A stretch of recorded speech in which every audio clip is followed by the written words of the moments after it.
The 10 o'clock news. Saginaw Carl Society is celebrating a big anniversary, and they are bringing back a show. Grief, Goff, Grief. Tim and Andy Grief and Stefan Goss. I'm going to be in trouble with these three, but they're going to be here anyway. That happens after the 10 o'clock news. At 11 o'clock on Focus, we talked to Mindy McIntosh from McIntosh and Associates. We have two things for you this hour. Later on, we'll tell you about a special event in Frankenmuth. But for the beginning of this hour, my guest this morning has had an illustrious career in theater, mainly with the Bay City Players, but he has been around. But the highlight of his career, unmistakably, was playing me for the Bijou Orchestra. I bring it up all the time. I was Art Lewis at one time, and boy, that was a highlight of my career. You're right. That voice belongs to one and only Kurt Miller, who is here on behalf of the Bay City Players this morning. Kurt, it's good to see you. Good morning, Art. Good to see you, too. So, Bay City Players have a program this weekend, Thursday, Friday, Saturday, Sunday, I think. Correct. Right? We open... what's today? Wednesday. Tomorrow night. Yeah. 7:30 Thursday, Friday, Saturday night, and Sunday at 3 o'clock. We had 3 o'clock Sunday, and we got a 3 o'clock matinee. We're doing a twofer on Saturday. Oh, really? Yeah. Oh, that's an added one. Yeah.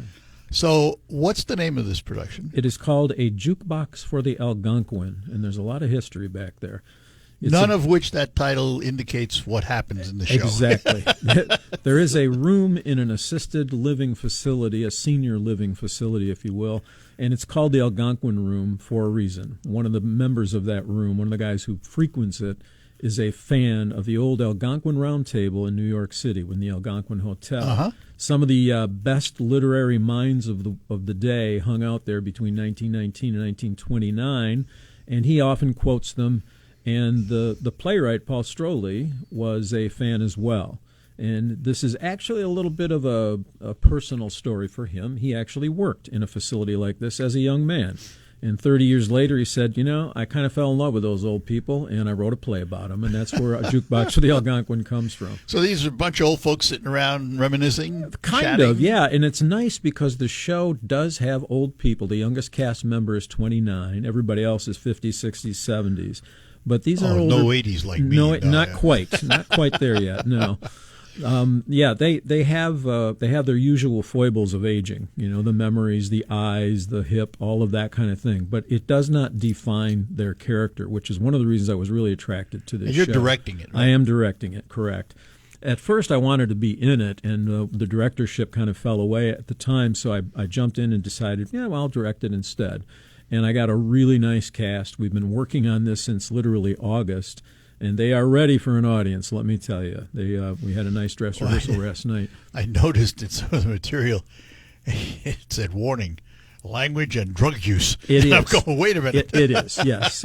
Without giving too much away, they find an unusual way to fund the purchase of a used 1940 Model 1015 Wurlitzer jukebox. One of the characters is desperate to have this because it's a reminiscent thing for him. Yeah. So they all get together and find a way to fund it, which isn't necessarily kosher. We'll put it that way. So, yes, it does have adult themes and language, so if you are a little bit worried about that, stay home. But other than that, the show has some delightful moments for each one of the characters. Another reason I really like it, it's an ensemble piece.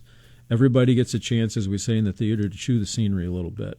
And it's very funny, it's very emotional, it's very moving, and it's a nice unit for people to spend a couple hours with. How big a cast? What's the ensemble We have size? 8. We have 8 in the cast. You can do it with 7. One of the characters can be doubled because it's a minor character in the beginning.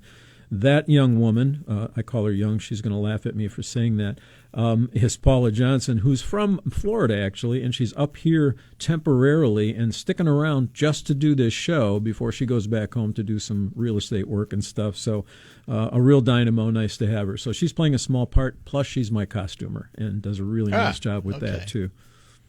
So, yeah, we have cast members from Saginaw, primarily Bay City, but, yeah, they're from all over. We've got a retired photographer, a car salesman, a retired teacher, Who are they? Tell us who they District Court Judge Jesse Wood, Judy Thomas, who is a retired teacher, Wendell Parker, who works at one of our local car dealers selling high-end metal, Kent Miller, who is also married to Jessie Wood Miller, is in the show. He's a photographer.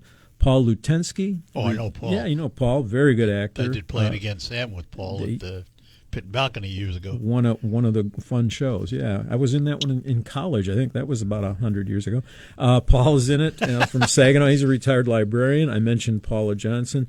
Ben Hansen, who's an electrician. He's the youngest member of the cast. He's playing the part that would be the playwright, Paul Stroley, who was, this is, like I said, kind of written as a memoir from his perspective.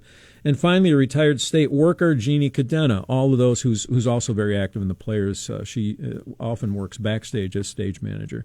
So I got a really good cast, and that's the secret to good directing. Find good people. It's like any business, right? Hire good people, let them do their thing. And that's what they've been doing. It's, like I said, we open tomorrow night, and on Friday night, Paul Stroley, the playwright, will actually be there for a talkback. Oh, that's cool. Yeah, it is nice. He directed this production in Kalamazoo. We went down to see it, I think it was in April. And what a nice show. He did, of course, his show. He did a beautiful job directing it. And that's when we kind of said, okay, we really got to buckle down and do this show. It's one of those, something for everybody. I would love to do theater. Mm-hmm. The little I've done, I mentioned Played Against Sam, and I've done love letters 3 times, Mm-hmm. but that's a reader. It is. Problem is, it takes 2 months out of your life. Oh, yeah. Literally. I mean, literally. and if you're working and you got obligations, it's tough. It is. When you talk about community theater, it's really a labor of love. People who have other jobs or other occupations or other things taking them away from the theater have to spend extra hours every day memorizing, learning movements, all that kind of thing, showing up at the theater to do the rehearsals, plus the work on their own. So it's really a labor of love. And like I said, we have been working on this since August. We had auditions early August. I gave them a month off to go with their scripts and try to learn as many lines as they could. We came back in early September, and we've been pedal to the metal ever since. Yeah, and that's it's wonderful because the end result is fabulous, and there's nothing. I tell people this: there's nothing like performing in front of a live audience and getting instant reaction. Exactly. That's Nothing the real like thrill of it for an actor. And there are lots of famous actors who had a love-hate relationship with their audience. Yeah. I heard a story once about Laurence Olivier, who used to stand backstage and break the curtain a little bit, look at the audience and go, "Damn you," because they were trying to take everything from him as an actor. And he, of course, was one of those people who gave everything to the role. And there are lots of actors like that. Well, you go back to even athletes. Bill Russell, the famous Celtic, used to actually be sick before every game, and this was a professional athlete with years and years of experience, because the nerves were there, and that's what keeps actors sharp, is those nerves. That's what I keep telling them. I say, if you're not nervous, there's something wrong. You have to have that edge in order to be on. The other thing people don't realize. You're going to do 4 shows. I would venture to say none of them are going to be copycats. Oh, They're no. all going to be different in just They are. the delivery and the way the audience reacts. Audience reaction dictates a lot of what happens on the stage, and that's what we're missing. Like I said, we've been up to last night a dress rehearsal. Tonight it is invited dress, so we will have some people in the house. But once the audience starts reacting to what you're doing, it changes what you do time-wise. It changes the entire dynamic. And it's different every time. You've done theater, I've done theater. Every time the audience comes in, you don't know quite what's going to happen in terms of reaction. A great laugh line one night might get crickets the next. You just do not know how they're going to react. All right, we're going to take a break. We're talking to Kurt Miller from the Bay City Players and the production of, what's it called again? Jukebox. Jukebox. That's the way I couldn't think of that. Jukebox for the Algonquin. A Jukebox for the Algonquin at the Bay City Players in Bay City. Thursday, Friday, Saturday, 7:30. There is a Saturday matinee at 3 and a Sunday matinee at 3. And we'll be back to chat more with Kurt. My name is Angie Gouja. I've been We're proud that more than 20,000 veterans and people with military backgrounds have... 3 on 100.5 and 790 News Radio WSGW.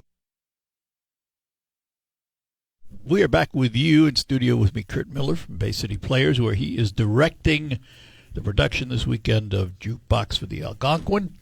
And it's, what drew you to theater, Kurt? You've been doing it as long as I've known you. You've been doing theater. I've known Kurt about a little over 40 years. I was going to say 40 years, going back to the early days of the Cornet Ball and all those things, And I will tell you this. I still have the tuxedo from you, and I can still wear it. I used to have one. I dropped a little weight a while ago, so I traded it in. So I'm going to have to get a new one. Jukebox for the Algonquin is one of those shows, like I said, is got a little something for everybody. And the basis for this, the Algonquin Hotel in New York City, with the Algonquin Roundtable, I mean, some of the members of that were the best literary. We are still quoting them today. Mm-hmm. Other than Harpo Marx, who didn't say much. Yeah. He was a member, but yeah, exactly. But Dorothy Parker, who's one of my favorite quotes from her is, in the morning I get up and brush my teeth and sharpen my tongue.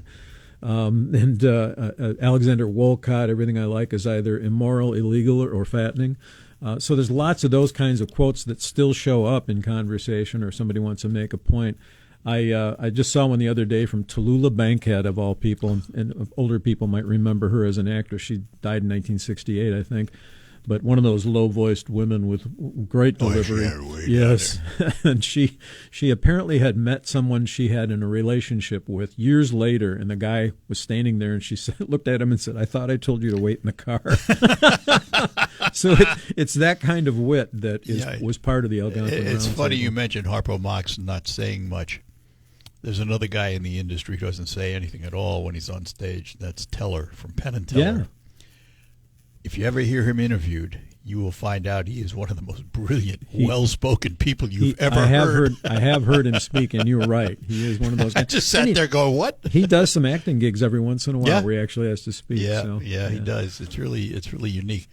Any trouble finding people wanting to be in the theater these days? It's funny. There is a new generation, and I'm really pleased to see it. We have some really dynamic young people coming in to take leadership positions at Bay City Players and to be on stage.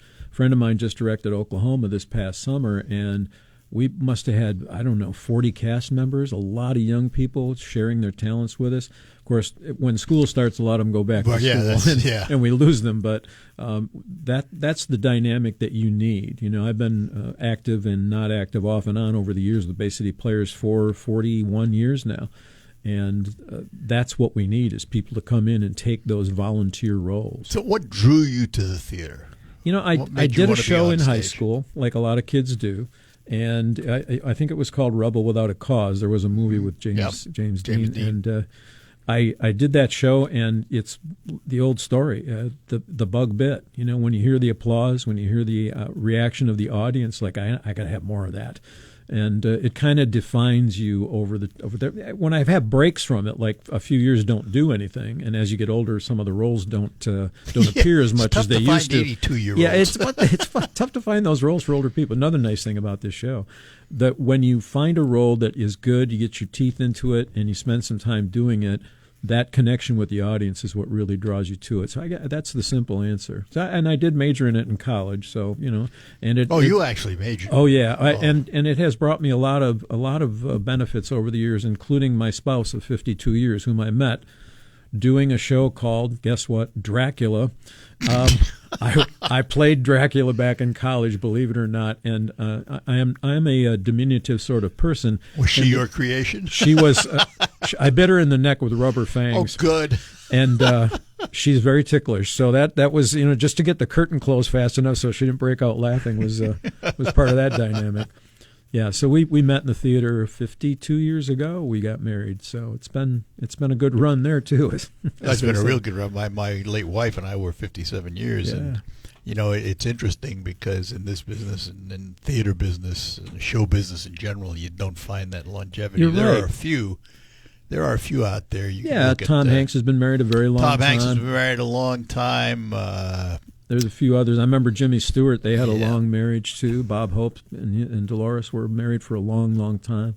So, I think some of the old school folks knew what it was all about and maintained their relationships even through the the vagaries, if you will, of performing. Some people get gigs, some people don't. Mark Harmon's another one. There you go. Yeah, I just I just watched the Stiller and Mira documentary that Ben did, and I think they were married 62 years. They were married a long time. And always didn't get along, That was part of their shtick. Exactly. Well, and one of the things about her, I was really surprised to learn, she definitely wanted to be a dramatic actress and did so later in her life.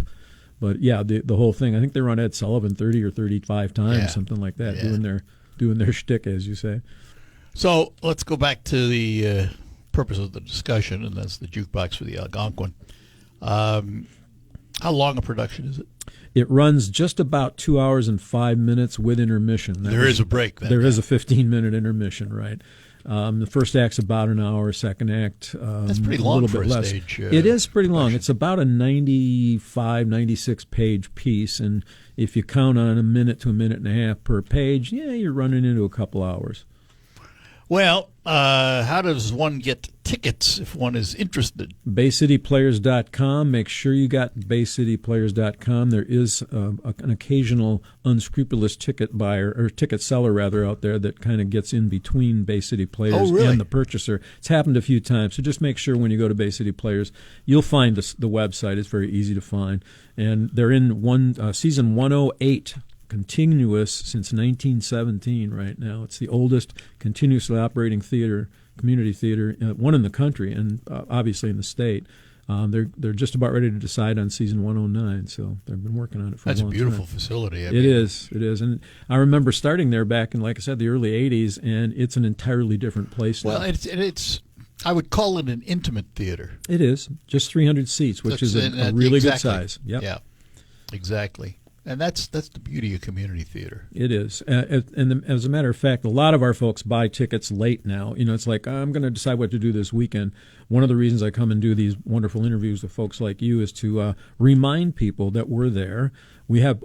I know that there's a person coming to the show who is 100 years old, and she's in a facility like this. She's never been to Bay City Players before in her life. This will be her first show at age 100. Yeah. And I know we have some older people come. We call Sunday afternoon kind of the white hair crowd, and that's true because it's a matinee. Do you have one for the no hair crowd? No, we don't. Unfortunately not. We'll have to talk about the leadership about making one of those available for folks. So BayCityPlayers.com, or you can call them at 893-5555. That's an easy one to remember. It is. 893-5555. Kurt, it is always a pleasure, my friend. Good to see you again. Yeah, I'll have to just do this just for the fun of it. There you go. We should just talk stuff. We'll make a play out of it. Kurt Miller from the Bay City Players, and the production runs Thursday, Friday, Saturday, 7:30 each night. Saturday is a double bill because there's also a matinee at 3 o'clock, and then Sunday there is a 3 o'clock matinee. So you have 5 opportunities to see this great production. Thanks for being with us. Thank you, Art. And we will take a break, come back, and we're going to move over to Frankenmuth, find out what's happening there. Gotta go.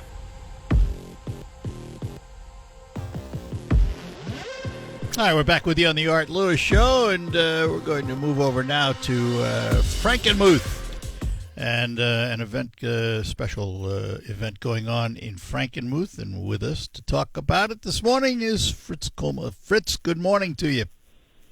Hey, Art, how are you, my friend? I am doing well. Hope you are. Tell everybody who you're with. We are with Soaring Eagle Water Park and Hotel in Mount Pleasant. We are over here about 2 miles from the casino, Art. Yeah, and I said Frankenmuth. Duh. I meant it's okay. I meant Soaring Eagle. It's a great park in Frankenmuth, and we all work together in the state, so nothing but respect. All right. So first, let's talk just for a minute before we get into the event, the food event you're doing. Tell us a little bit about the water park, where it fits into the Soaring Eagle scheme of things. Well, the brand Soaring Eagle Properties, Soaring Eagle Entertainment, all work together to offer a comprehensive entertainment package for the entire family. So if mom and dad want to be on the gaming floor over at the casino and resorts, they can certainly be there. And if the kids want to be splashing around in one of the most visited water parks in all of Michigan, they can be over here with us. Yeah, it's the whole package, isn't it? It's that it's hospitality package, start to finish. Start to finish. Mom and Dad, Grandma and Grandpa, the kids can all have a great time. And it's all within a mile of each other, actually, with a shuttle bus that runs back and forth. So one of the things that Soaring Eagle, that the tribe itself does, is participate in the community as good community citizens. And that's one of the things you're doing right now that we're going to talk about, isn't it? Well, community is extremely important to us, from our friends down in Oakland County to our friends over in Kent County, Saginaw, Genesee, and Isabella. We go out of our way to make sure we're supporting the community. And this is one of our favorite things that happens every single year. It's called Splash Away Hunger, which is a food drive to benefit the Isabella Community Soup Kitchen. And how does it work? It's very easy. Coming up tomorrow and Friday, Art, all people have to do is come in with 3 non-perishable food items, and you can buy a day pass to the park for $5. And that is good for the whole day. Come on in. It's $5, and you can enjoy yourself. It's always 82 and sunny where we live. And correct me if I'm wrong, the water park is not on the casino hotel property. It's off property, isn't it? You're correct. It's about a mile away. We are on Pickard Street, just before the expressway overpass. And we are connected via shuttle bus. We have several properties between us, but it's easy to get back and forth, Art. And they bring the food to you right there at the water park, right? Just bring your 3 non-perishable food items into the front desk. The people will be waiting for you up there with a big smile, happy to help, and they'll put a wristband on you, send you into the water park, and you can play the rest of the day. So we say water park. What's it like in there? What activities are there in a water park for those that have lived in a shell and never been to one? I understand that question. About 40,000 square feet of indoor water park.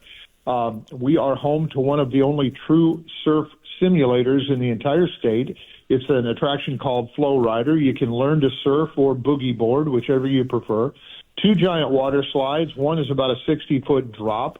Activity pools for the kids. We have a lazy river for Mom and Dad to float around, and a couple of different dining options over here for you as well. All you've got to do is show up, and we'll make sure we feed you while you're having fun. Do you have one of those big buckets that fills up and tips? 470 gallons worth. Absolutely. I don't want to be under that. And here's the tip.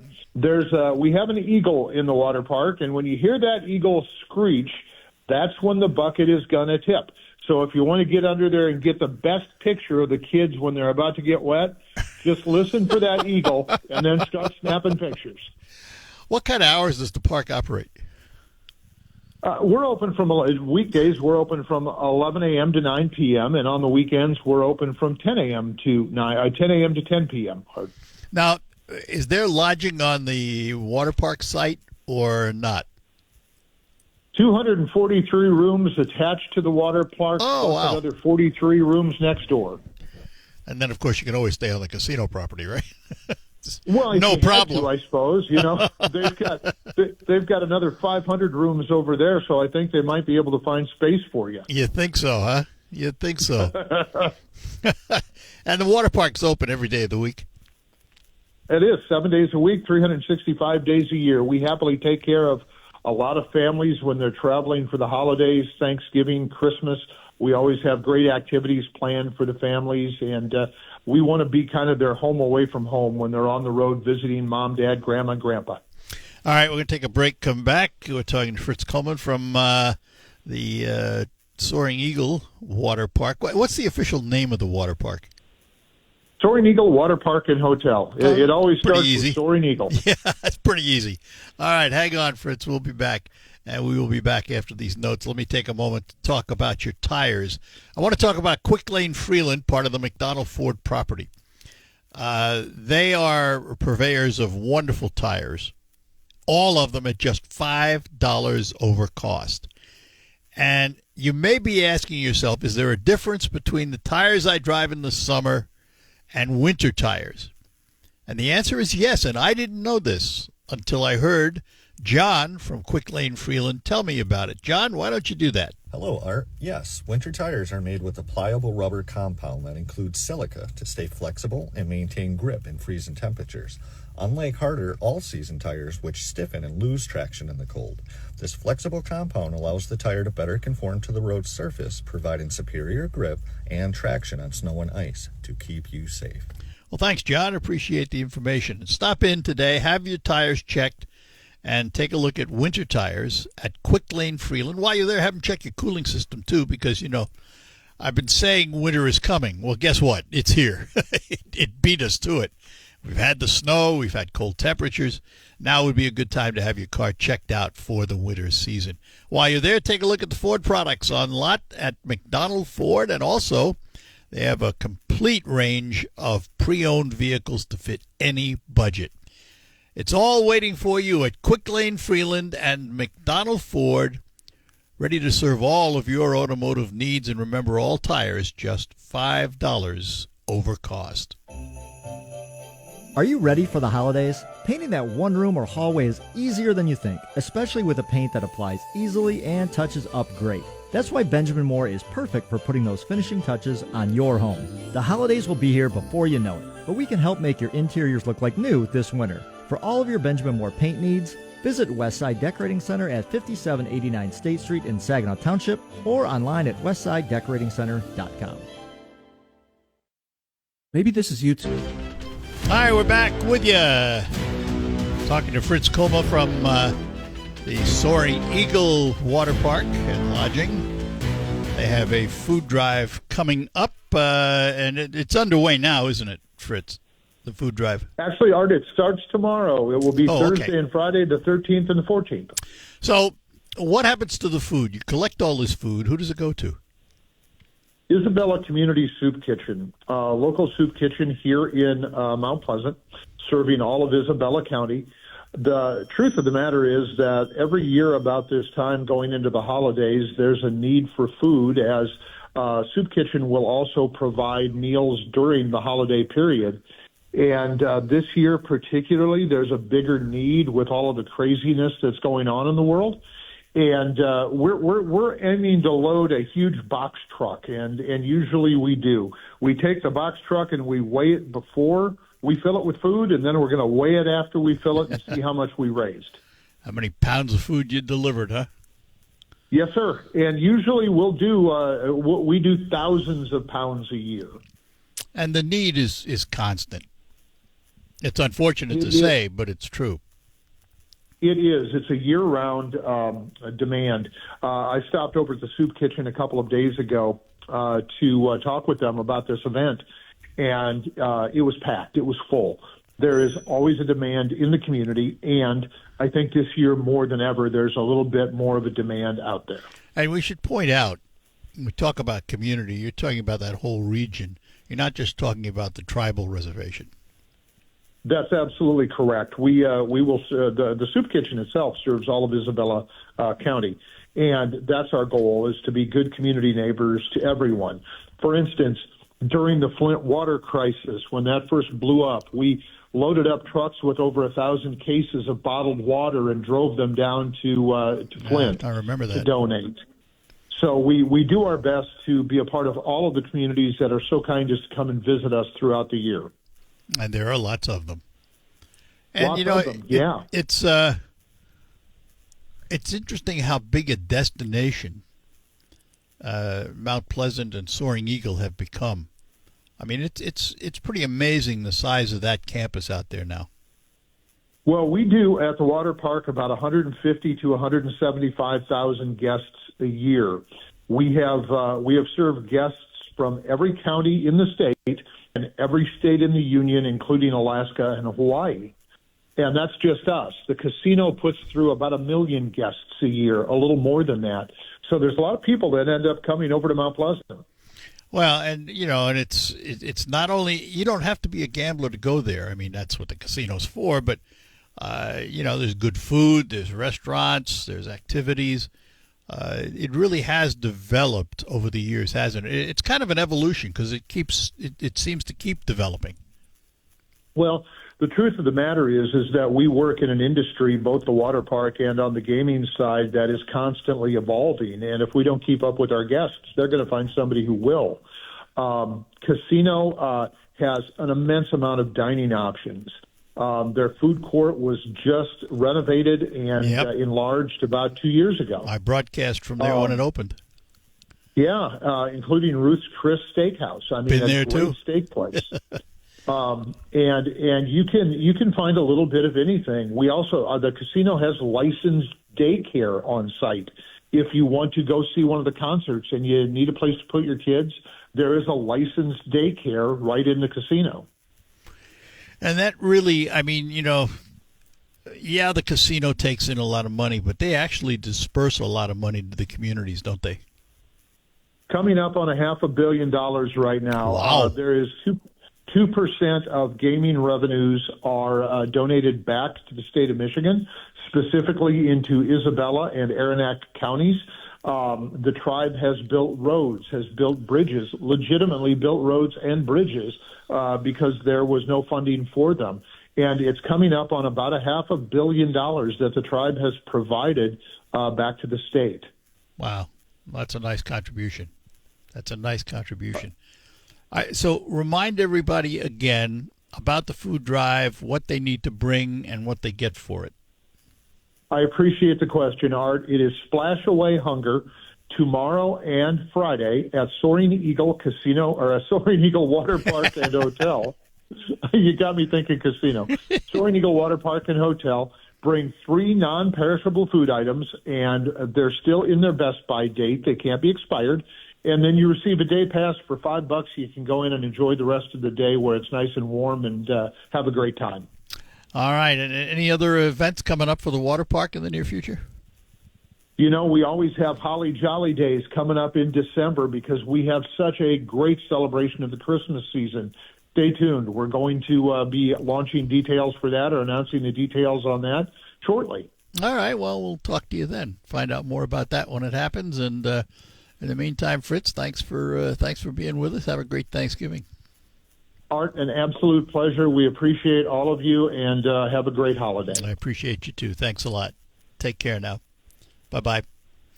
Fritz Coma from the Soaring Eagle Water Park and Lodging, and big food drive going on out there.